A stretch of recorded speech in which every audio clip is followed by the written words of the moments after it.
Esta semana, en Cambio Social, contamos con las sabias palabras de nuestro querido colaborador, el doctor, profesor, intelectual, divulgador científico y autor de más de 60 libros, Fran Trujillo.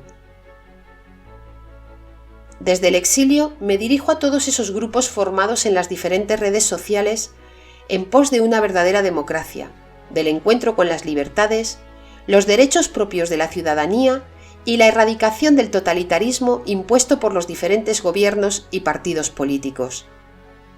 A todos ellos, reconocerles su esfuerzo y, cómo no, todas sus ideas.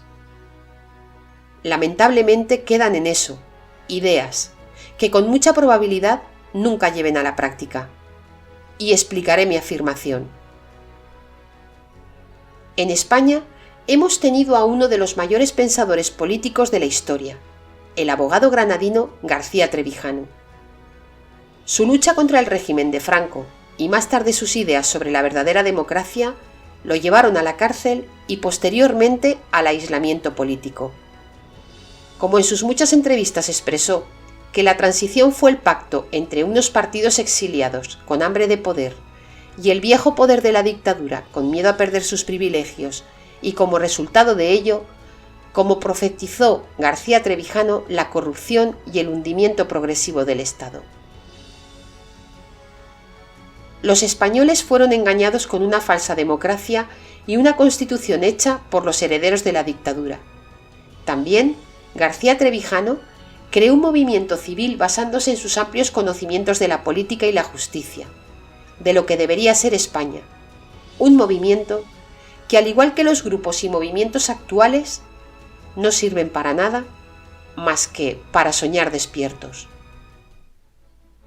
Nos hemos preguntado, ¿cómo un movimiento como el de García Trevijano, con una prominente cabeza pensante, con grandes conocimientos políticos sobre la verdadera democracia, con posibilidad de aparición en los medios de comunicación y con un gran número de seguidores, no consiguió nada?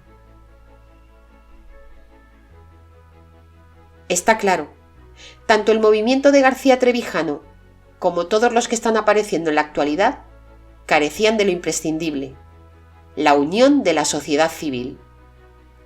La sociedad civil no está unida, brilla por su ausencia, dividida en clases sociales, la mayoría de ellas ignorantes políticamente hablando.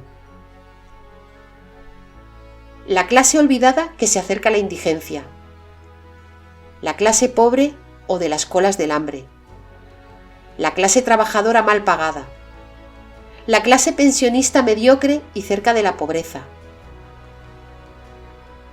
Estas clases ignorantes políticas tienen suficiente con buscar la forma de sobrevivir. La clase media, la clase media alta, estas clases se limitan a no perder lo que ya tienen. La clase rica, que busca simplemente seguir amasando fortuna a costa de los demás, prevaleciendo en cualquier régimen. Y la clase política, la que roba descaradamente a todas las demás y que se ha unido a la agenda globalista, aun sabiendo que significa la pérdida de soberanía del país y seguramente el derrumbe de la Unión Europea. Con esta perspectiva, ¿cómo puede unirse la ciudadanía? ¿Cómo desplazar a los gobiernos del derroche? ¿Cómo evitar el robo fiscal al que estamos expuestos? ¿Cómo evitar el aumento del gasto público en sueldos desorbitados y subvenciones amiguetes? ¿Cómo recuperar la soberanía del pueblo?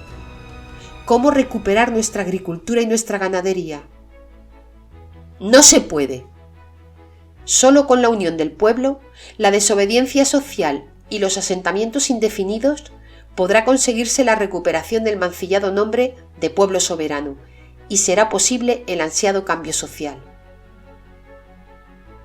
Lo que tampoco han comprendido, en primer lugar, es que la libertad hay que conquistarla, nadie te la regala, y, en segundo lugar, que en esta ocasión, de una forma o de otra, lo perderán todo.